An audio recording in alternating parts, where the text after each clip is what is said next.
ខ្ញុំមានផលិតផលណែនាំជូនបងប្អូនទាំងអស់គ្នានេះគឺជាផលិតផលហាសង្តាដែលនាំចូលពីប្រទេសបារាំងឯកទេសព្យាបាលបញ្ហាសន្លាក់សរសៃលើសជាតិអាស៊ីតជាពិសេសសម្រាប់ពុកម៉ែបងប្អូនដែលមានបញ្ហាកប់ទាបសរសៃរលាកសន្លាក់ចុករយស្មាឈឺចង្កេះរយឆ្អឹងខ្នងនិងបងប្អូនដែលមានបញ្ហាហើមក្បាលចង្កុកពិបាកក្នុងការរស់នៅប្រើផលិតផលជាច្រើនហើយមិនបានធូរមិនបានជា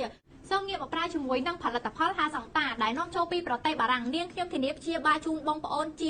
100%សូមស្ដាប់សាកសីដែលបានប្រើប្រាស់ផ្ទាល់ខ្ញុំបានឈឺសន្លាក់ដៃហើយនឹងជង្គង់ចង្កេះរយចុកសពុនឈឺស្មាឈឺកញ្ញាំដៃ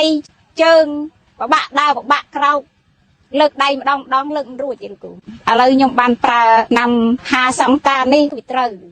ទៅខ្ញុំទិញប្រើតទៅទៀតរយៈពេល5ថ្ងៃខ្ញុំបានធូរខ្ញុំប្រើរហូតដល់ថ្ងៃហ្នឹងឯងឥឡូវបានជាដើរបានធ្វើការបានដាំដំណាំដាំបាយដាំអី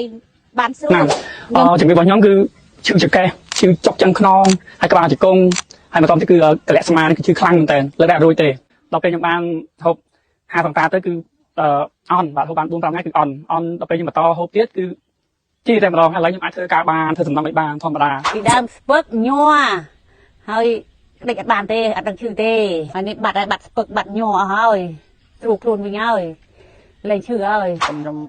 ប្រើព្រះហាសង្តាហ្នឹងដំបូងវាឡើងជាតិអាស៊ីតឈឺជង្គង់ឈឺកលាក់ដៃកលាក់ជើងចេះតែហើមរស់នៅពេលក្រោកនោមក៏ពិបាកចូលទុកទឹកក៏ពិបាកដើរចេញហើមចូលហើមឥឡូវវាបានតាប់ពីលេបនឹងមកវាបានធូរស្រាំងចំនួនមកទឹកជាងហើយជាងជាយកមកទៅលេងកលាក់ដៃលេងដើរដូចបានសពបានវែងនឹង